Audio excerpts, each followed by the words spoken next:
स्वागत है आप सभी का एजुकेशन ऑफ आयुर्वेदा में। मैं हूं भास्कर सर और आज जो टॉपिक मैं आप सभी के लिए लेकर के आया हूं, आपके कमेंट पर ये टॉपिक मैंने तैयार किया है, आप सब के लिए तैयार किया है और इस तरह से तैयार किया गया है कि आसानी से आप सभी को समझ में आ जाएगा। तो टॉपिक स्टार्ट करने से पहले या जो भी चीज़ें हैं उसको इंट्रोड्यूस कराने से पहले मैं आज बात करूँगा उन कमेंट्स के बारे में जो मेरे लिए बहुत ज़्यादा इम्पोर्टेंट है और कुछ ऐसे क्वेश्चन कमेंट्स में आए हैं जो कि आप सबके बीच में उसको रखना, उस पर बात करना बहुत ज़रूरी हो जाता है। तो बहुत सारे ऐसे कमेंट मुझे मिले हैं जिस पे डिस्कशन करना ज़रूरी है और ऐसा नहीं है कि मैंने कमेंट्स का रिप्लाई नहीं दिया है। बहुत सारे ऐसे कमेंट हैं मैं जिसका रिप्लाई देता रहता हूँ, कुछ ऐसे कमेंट्स हैं जिसका रिप्लाई नहीं दे पाता हूँ, रिप्लाई छूट जाता है। तो मैं कोशिश करता हूँ कि उसका मैं रिप्लाई दे दूँ, लेकिन आज से आप सबको ये शिकायत नहीं मिलेगी कि मैं कमेंट्स का रिप्लाई नहीं देता हूँ या आपको सही तरीके से जवाब नहीं मिलता है।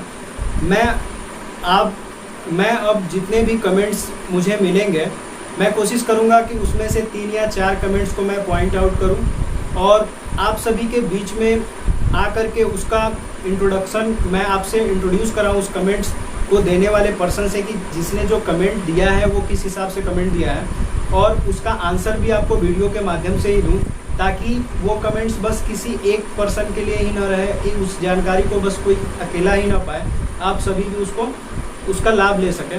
तो चलिए आज बात कर लेते हैं कि कमेंट्स क्या हैं और किस कमेंट्स के बारे में मैं बात कर रहा हूँ।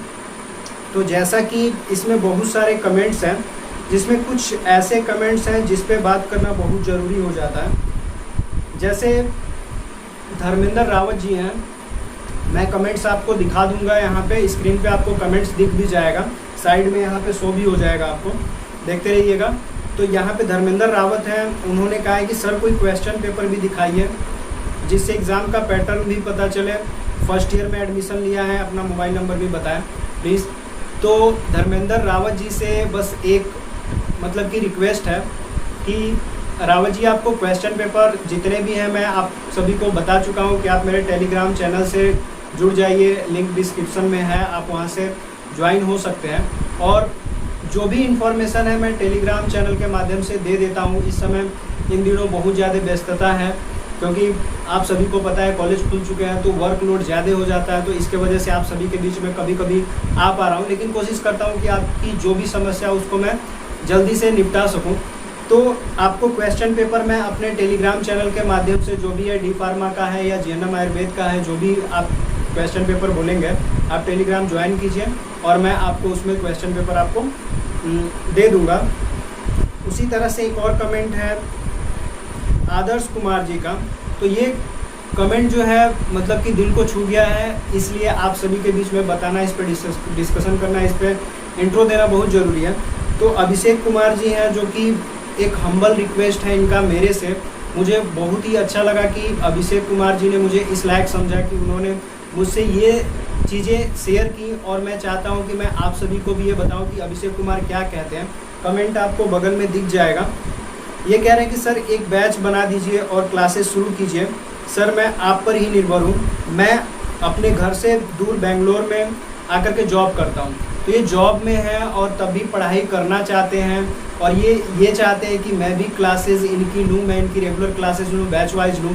तो मैं आदर्श कुमार जी से बस इतना कहूँगा कि आदर्श कुमार जी आप मुझे इस लायक समझते हैं और चाहते हैं कि मैं आपकी क्लासेस लूँ और रेगुलर लूँ, तो मैं कोशिश कर रहा हूँ कि मैं जो भी आप चीज़ें पूछें उसका समय पे आपको जवाब दूं और समय पे आपकी क्लासेस लूं, बैच वाइज क्लासेस लूं। डी फार्मा की क्लास में कुछ टॉपिक मैंने बताया भी है, लेकिन समय की बाध्यता रहती है और व्यस्त रहता हूं क्योंकि आप सभी को पता है कि कॉलेज के भी स्टूडेंट हैं और बहुत सारा as a teacher, as a lecturer जो भी है उसके हिसाब से मुझे बहुत ज़्यादा वर्कलोड रहता है। काम करता हूँ, रात को वीडियो बनाता हूँ, तब जा करके जितना भी एडिटिंग है खुद करता हूँ, उसके बाद से आप सभी के बीच में ये वीडियो जाती है। मुझे पता है कि वीडियो का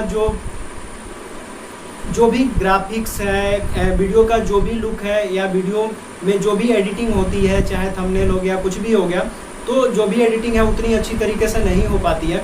क्योंकि उतना टाइम नहीं है मेरे पास कि मैं दे सकूं, लेकिन तब भी कोशिश करता हूं कि आपको सही मैटर अच्छी तरह से पहुंचा दिया जाए। तो बस आपको वीडियो की क्वालिटी आपको अच्छी नहीं दिखेगी, लेकिन जितनी भी जानकारी मेरे द्वारा आपको दी जाती है वो 100% अच्छी ही दी जाती है। और जो भी कोशिश करता हूं कि नहीं, आप जो कमेंट करो उसका रिप्लाई दूं, और मैं कोशिश करूं कि उस चीज़ों को मैं आपको अच्छे से समझा सकूं और बेहतर एजुकेशन आपको यहाँ से मिल सके। तो आदर्श कुमार जी, आप अपने दिल में ये बात ना रखिए कि नहीं आपकी पढ़ाई नहीं हो सकती है, आपकी पढ़ाई होगी। और जो भी क्लासेस हैं, जो भी टॉपिक हैं, जो भी नोट्स हैं, वो सारी चीज़ें मैं आपको दे दूंगा। और ये मेरा वादा है कि आपको जो भी तैयारी करनी है वो सारी चीज़ें मेरे द्वारा दी जाएंगी। और आप चैनल पे बने रहिए, और जो भी इंफॉर्मेशन चाहिए आप हमसे कमेंट कीजिए, आपके कमेंट्स का रिप्लाई दूंगा।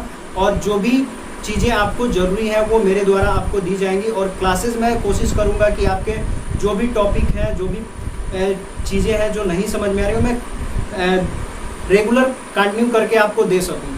अगर नहीं हो पाता है तो थोड़ी सी दिक्कत होती है टाइम के वजह से, तो उसके लिए माफ़ी चाहता हूं, लेकिन मैं कोशिश करूंगा कि वो चीज़ें आपको दे दूं। एक और कमेंट है, उस पर भी बात कर लेते हैं। वीडियो लंबी ना हो इसलिए बस 2-3 कमेंट ले रहा हूँ, बाकी टॉपिक कंप्लीट करके फिर नेक्स्ट वीडियो में मैं फिर जो भी इंपॉर्टेंट कमेंट है उस पर मैं बात करूँगा। कुछ लोग का ये कमेंट आ रहा है, बहुत ही ज़्यादा कई लोगों का कमेंट है। जैसे प्रियंका चौहान जी ये कह रही है कि सर डेट बताइए प्लीज़, कब निकलेगी वैकेंसी। तो वैकेंसी जो फार्मासिस्ट की है वो कब आएगी, इसके लिए बहुत सारे लोग क्वेश्चन पूछ रहे हैं। तो जैसा कि मैंने पहले ही बोल दिया था जी, अक्टूबर के लास्ट वीक में या नवंबर के फर्स्ट वीक में वैकेंसी आपको मिलेगी। आगे पीछे डेट हो सकते हैं, लेकिन ये वैकेंसी कंप्लीट होने वाली है, क्योंकि छत्तीसगढ़ में भी ये वैकेंसी आ गई है फार्मासिस्ट की, और यहाँ पे भी होने वाली है। तो आप अपने दिमाग में ही रखिए कि वैकेंसी आएगी, जरूर आएगी। और अगर आएगी वैकेंसी तो इस पर आपको जो भी नॉलेज मिलेगी, अगर लेट होती है ठीक है, लेकिन जो भी इंफॉर्मेशन आपको मेरे चैनल के माध्यम से मिलेगी 100% एनालाइज करने के बाद से ही आपको सारी इंफॉर्मेशन मैं यहाँ से देता हूँ। उसी तरह से एक और कमेंट है, दुर्गेश ठाकुर जी कमेंट करते हैं। दुर्गेश ठाकुर जी का भी कमेंट आप यहाँ पे देख सकते हैं। इनका कमेंट है कि सर अमृता रिस्ट का क्या यूज़ है, किस चीज़ के लिए यूज करते हैं, इसके बारे में बताइए। तो आप सबके बीच में जो आज की जो मैं टॉपिक लेकर के आया वो अमृता रिस्ट के बारे में ही है। तो उसके पहले मैं अरिस्ट और अमृता रिस्ट दोनों चीज़ें आपको इस वीडियो में कंप्लीट करके दिखाने वाला हूँ। तो वीडियो में लास्ट तक बने रहिएगा, ये टॉपिक बहुत ही इंपॉर्टेंट होने वाला है। उसी तरह का एक कमेंट भर्ती यूपी 47 का है। इनका ये कहना है कि सर इसमें इंटर्नशिप भी होता है। तो इनका ये क्वेश्चन है कि डी फार्मा आयुर्वेद में भी इंटर्नशिप होता है। तो जी ज़रूर इंटर्नशिप होता है, डी फार्मा आयुर्वेद में इंटर्नशिप होता है। और जैसा एलोपैथ में इंटर्नशिप होता है उसी तरह का इसमें भी इंटर्नशिप कराया जाता है, बाकायदा आपको सर्टिफिकेट दिया जाता है, और इसी इंटर्नशिप को आधार मान करके आपका रजिस्ट्रेशन भी आगे होता है। कई लोग ये कहते हैं कि बहुत सारे कमेंट्स हैं, मैं पॉइंट आउट कर दूंगा, आपको दिखा दूंगा। बहुत सारे लोगों ने ऐसा भी कमेंट किया कि मैं तो फ्री में आयुर्वेद का कोर्स करा दूंगा, कम पैसे में करा दूंगा, और आयुर्वेद करने के बाद से रजिस्ट्रेशन की क्या ज़रूरत है, उसी तरह खोल सकते हैं। तो ये सारी चीज़ें गलत है, ऐसा आप लोग कमेंट मत कीजिए, क्योंकि जो भी मैं आपको बता रहा हूँ वो पूरी तरह से सही है। और आप सही तरीके से अगर कोई काम करोगे तो उसमें फिर रोक टोक नहीं है। तो रजिस्ट्रेशन कराना पड़ेगा और आपको बाकायदा इंटर्नशिप भी करना पड़ेगा। उसी तरह से दुर्गेश ठाकुर जी का फिर दूसरा भी कमेंट आया है कि सर दसमूला रिस्ट का क्या काम है, ये किस चीज़ में यूज होता है, ये सारी चीज़ें बताइए। तो मैं दसमूला रिस्ट को नेक्स्ट वीडियो में कवर कर दूंगा, लेकिन अभी फ़िलहाल में मैं आपको आज अमृता रिस्ट के बारे में बताऊंगा। तो आप सभी का कमेंट्स करने के लिए बहुत ही हृदय से आप सभी का आभार है, और आप ऐसे ही कमेंट करते रहिए, हमसे जुड़े रहिए, और मैं कोशिश करूंगा कि आपको अच्छी नॉलेज और बेहतर नॉलेज आपको यहाँ से मिले। तो हमसे जुड़े रहिए और वीडियो में लास्ट तक बने रहिएगा, क्योंकि ऐसे ही अब जो भी वीडियो आएगी आपके सामने तो आप जो कमेंट किए रहेंगे मुझे अच्छा लगेगा, और मैं ये कोशिश करूंगा कि नहीं आप जो चीज़ें क्वेश्चन जो पूछ रहे हैं वो सबके सामने आने चाहिए। तो मैं उसमें से पॉइंट आउट करके सबके सामने उस कमेंट को रखूँगा और इंट्रोड्यूस भी कराऊँगा कि किसने कमेंट किया और क्या कमेंट किया, और वो जानकारी मैं सभी को दूँगा।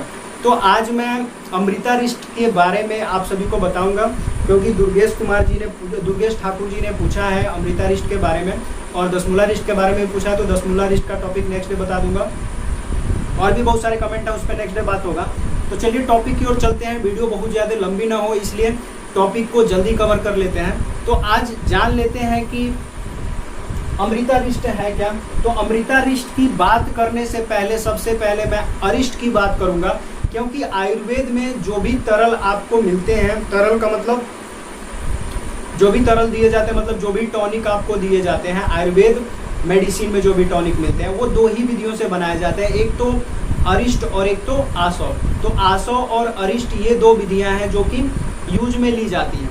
तो अगर आसव और अरिष्ट की बात करेंगे तो दोनों संधान की विधि है। जब भी संधान की बात की जाए तो आप अपने मस्तिष्क में ये चीज़ बिठा लीजिएगा, अपने दिमाग में ये चीज़ रख लीजिएगा कि आसव और अरिष्ट जो है ये संधान करने की विधि है। और संधान में होता है, जब भी संधान करते हैं तो कोई भी औषधि द्रव्य जब हम लेते हैं तो वो सूखी औषधि द्रव्य होती है, और उस औषधि द्रव्य को अगर हमें आसव प्रक्रिया द्वारा औषधि का तरल निकाल करके दवा बनानी है तो आसव में क्या होता है कि सूखी औषधियों को लेकर के 32 या 16 गुना पानी लेना है, उसकी अपेक्षा 32 या 16 गुना पानी लेना, उन औषधियों को उसमें डालना है, गुड़ या जो भी चीज़ें हैं गुड़ या शहद के साथ उसको अच्छी तरह से मिक्स करना है पानी में, और लंबे समय के लिए 10 से 15 दिन के लिए उसको एक निश्चित तापमान पे रख देना है। और जब उसमें से तीखी गंध आने लगेगी तो हमें समझ में आ जाना चाहिए कि आसव बन करके तैयार हो चुका है उस औषधि का। और अरिष्ट की अगर बात करेंगे तो प्रक्रिया सेम है, लेकिन अरिष्ट में क्या होता है, जो भी बर्तन या जो भी पात्र है जिसमें आप जो भी औषधि द्रव्यों का प्रयोग कर रहे हो पकाने के लिए, तो उसमें बस अंतर इतना है कि उसमें भी 32 से 16 गुना जल आपको लेना है, औषधियाँ सूखी ही होनी चाहिए, और उसमें गुड़ को मिला करके अच्छी तरह से धीमी आंच पे उसको पकाया जाता है। पकाने के बाद से अगर मिट्टी का घड़ा है या बर्तन है तो उसके ऊपर कपड़े से रख करके मुंह अच्छी तरह से बांध दिया जाता है। फिर एक मैक्सिमम या मिनिमम टेम्परेचर पे जो निश्चित तापमान है जो बताया जाता है, जिस भी औषधि का अरिष्ट करना है, आसव बनाना है, जिस तापमान पे बताया जाता है उस पर आप 15 से 20 दिनों के लिए उसको रख देंगे। जब तीखी गंध आने लगेगी तो आप उसको छान करके और बोतलों में भर के मार्केट में डाल सकते हो। अगर आप फार्मासिस्ट हो या फार्मेसी आपकी है तो आप खुद बना करके इसको मार्केट में सेल कर सकते हैं। और आसव अरिष्ट प्रक्रिया का बस इसलिए प्रयोग किया जाता है कि इससे औषधियाँ लंबे समय तक चलती हैं और जल्दी खराब नहीं होती हैं। एक और मुख्य अंतर जो है मैं बता देता हूँ, आसव है जो कि गर्म करके नहीं बनाया जाता है, इसलिए इसका शीतल गुण है, लेकिन शीतल गुण है तो ये पचने में समय लेता है, ये चीज़ दिमाग में रखिएगा। जो भी आसव प्रक्रिया से जो भी औषधि आपको बना करके दी जाएगी वो क्या है कि बिना अग्नि पे पकाए इसको बनाया जाता है, इसलिए ये पचने में समय लेता है क्योंकि शीतल गुण का होता है। उसी तरह से अगर अरिष्ट की बात करेंगे तो इसको अग्नि पे पाक किया जाता है और तब बनाया जाता है, इसलिए इसका गुण उष्ण हो जाता है और यह जल्दी पच जाता है। तो ये दिमाग में रख लीजिएगा अपने। आसव और अरिष्ट में कभी भी कंफ्यूज मत होइएगा। एक बड़ी वीडियो मैं आप सभी के सामने लेकर के आऊँगा जिसमें आसव, अरिष्ट, क्वाथ, स्वरस सारी चीज़ें मैं डिटेल में बताने वाला हूं। और ये पूरी जो वीडियो आएगी वो जीएनएम आयुर्वेद और डी फार्मा आयुर्वेद के सभी स्टूडेंट्स के लिए, चाहे वो फाइनल ईयर के हों, चाहे वो सेकेंड ईयर के जीएनएम सेकेंड ईयर के स्टूडेंट हों या फाइनल ईयर के हों, उन सभी के लिए बहुत ज़्यादा इंपॉर्टेंट होने वाला है। तो चलिए देखते हैं अमृता रिष्ट का काम क्या है। तो सबसे पहले अमृता रिष्ट का परिचय आपको दे दूँ। अमृता रिष्ट इसलिए इसको बोला जाता है क्योंकि जब भी अमृता बोला जाए तो अमृता का मतलब होता है संस्कृत में अमृता गुरुची, गुरुची को बोला जाता है। संस्कृत में अमृता गुरुची को बोला जाता है और गुरुची मतलब गिलोय जिसको बोलते हैं। गिलोय आप देखे होंगे कि लॉकडाउन में बहुत सारे लोगों ने गिलोय का काढ़ा बना करके पिया था ताकि रोग प्रतिरोधक क्षमता बढ़ जाए, जिससे बीमारियां ना हो। तो उसी तरह का कुछ काम अमृता रिष्ट का भी है। अमृता रिष्ट का अगर मात्रा और गुड़ का अगर यूज का अगर मात्रा का ध्यान रख करके अगर सही तरीके से उसका प्रयोग करेंगे तो हमारे शरीर को बहुत ज़्यादा लाभ होता है इसका। तो जैसे कि मैं बता दूं आपको कि जो अमृता रिष्ट है इसका परिचय यहाँ पे साफ साफ लिखा हुआ है। चाहे तो आप स्क्रीनशॉट ले करके अपने पास सेव करके रख सकते हो और फिर से इसको अगर काम में लेना है तो आप ले सकते हो। तो मैं आपको बताते चलूँ परिचय इसका यह है कि यह एक तरल औषधि है। पहले भी आपको बताएं इसमें क्या क्या चीज़ें मिली होती हैं। इसमें गुरुची है, 10 मूल है। 10 मूल का मतलब कि जैसे 10 मूलारिष्ट तैयार किया जाता है जिसमें उसमें जो 10 मूल मिलाए जाते हैं इसमें भी वही 10 मूल प्रयोग में लिए जाते हैं। गुरु है, ये भी एक प्रकार की औषधि है जो किसी भी औषधि विक्रेता के दुकान पे आपको आसानी से मिल जाएगी। उसी तरह से श्वेत जीरक है। श्वेत जीरक का मतलब सफ़ेद जीरा है। फिर उसके बाद से परपटक है, ये भी एक तरह की औषधि है जो कि औषधि विक्रेता के दुकान पे आसानी से मिल जाएगी। सप्तवर्ण है, ये भी औषधि है, आपको औषधि विक्रेता के दुकान पे मिल जाएगी। और अन्य तरह के इसमें आयुर्वेदिक तत्व होते हैं जिसको अरिष्ट करके तैयार किया जाता है, और अरिष्ट की प्रक्रिया मैं पहले ही आप सभी को बता चुका हूँ। प्रयोग विधि और मात्रा की अगर बात करेंगे तो प्रयोग करने के लिए दिन में 2 बार आपको भोजन करने के बाद से इसकी मात्रा का प्रयोग करना है। दिन में 2 बार लेना है, भोजन के बाद लेना है। किसी भी अगर नौजवान या बच्चे को अगर आप ये देते हैं तो 10 ml से 24 ml तक की मात्रा आपको देनी है। दिन भर में 10 ml से 24 ml तक की मात्रा देनी है। जैसा कि पहले मैं बता चुका हूँ, दिन भर में 2 बार लेना है, भोजन के बाद लेना है। तो अगर 10 ml दिन भर में लेना है तो 5-5 ml 2 टाइम आपको देना है। 24 ml लेना है तो 12-12 ml आपको 2 टाइम लेना है। उसी तरह से यदि गला खराब हो जाता है तो शहद के साथ अगर अमृतारिष्ट को लेते हैं तो गला खराब में ये बहुत ज़्यादा लाभप्रद है, बहुत ज़्यादा लाभ पहुंचाती है। उसी तरह से आगे देख लेते हैं, अगर चिकित्सा प्रयोग में करें तो ये किस किस चीज़ों में ये प्रयोग है, किस किस चीज़ों में ये प्रयोग में लिया जाता है, लाभ किस किस चीज़ों में पहुंचाता है। तो पुराने से पुराने अगर बुखार हुआ है, पुराना से पुराना अगर बुखार है तो अमृतारिष्ट उसमें बहुत ज़्यादा लाभप्रद है। अगर बुखार हो गया और शरीर विषयुक्त हो जाता है, क्योंकि सभी को पता है बुखार हो जाता है तो बहुत सारे टॉक्सिक हैं हमारे शरीर में छूट जाते हैं, तो उस विष को, उस टॉक्सिक को बाहर निकालने का काम जो है वो अमृतारिष्ट करती है। कभी कभी ऐसा होता है कि बच्चों और या बुजुर्ग या जो भी वयस्क हैं उनकी प्रतिरोधक क्षमता अगर बढ़ानी है तो उनको भी अमृतारिष्ट दिया जाता है, जिससे प्रतिरोधक क्षमता बढ़ जाती है और शरीर मजबूत हो जाता है। उसी तरह से अगर मौसमी खांसी है या ठंड लग रही है तो उसमें भी अमृतारिष्ट को। उसी तरह से अगर अन्य प्रयोग में देखेंगे तो अन्य प्रयोग में ये मलेरिया के इलाज में भी बहुत ज़्यादा हेल्पफुल है, क्योंकि आप सभी को पता है, पहले ही मैं बता चुका हूँ कि टॉक्सिफिकेशन का काम करता है, मतलब कि विषयुक्त करने का काम करता है। तो मलेरिया जब होता है तो शरीर में बहुत सारे विष इकट्ठा हो जाते हैं, तो उसको शरीर से बाहर निकालने का काम भी, मतलब हमारे यकृत को साफ करने का भी काम, लीवर को साफ करने का काम भी अमृतारिष्ट करती है। उसी तरह से पाचन में सुधार, अगर डाइजेशन नहीं हो रहा है, सही से खाना पच नहीं रहा है तो उसमें भी अमृतारिष्ट का प्रयोग कर सकते हैं। पाचन बहुत अच्छी तरह से हो जाएगा अगर अमृतारिष्ट का प्रयोग करते हैं। अब अमृतारिष्ट अगर आपको घर पे ला करके प्रयोग करना है तो जो भी चीज़ें मैंने बताई हैं अगर इस तरह से आप प्रयोग करते हैं तो आपको कोई दुष्प्रभाव नहीं मिलेगा और एक अच्छा बेनिफिट आपको मिलेगा। कंपनी का नाम मैं यहाँ पे नहीं बताऊँगा, क्योंकि किसी भी कंपनी का अगर मैं नाम बताता हूँ आपको तो बहुत सारी कंपनियाँ हैं जो ये कहती हैं कि आपके प्रोडक्ट का मैं फ्री में प्रचार कर रहा हूँ, तो ऐसा मैं नहीं चाहता हूँ। और बताऊँ कि जो भी आपको औषधि यहाँ पे बताई जाती है, प्रयोग में लेने से पहले किसी भी चिकित्सक की सलाह जरूर ले लीजिए, क्योंकि डॉक्टर से बिना पूछे आप उसका प्रयोग नहीं लेंगे।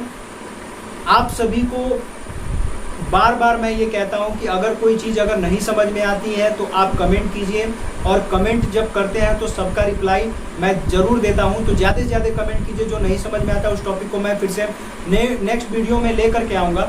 वीडियो में लास्ट तक बने रहने के लिए आप सभी का बहुत बहुत धन्यवाद। ऐसे ही अपना प्यार देते रहिए।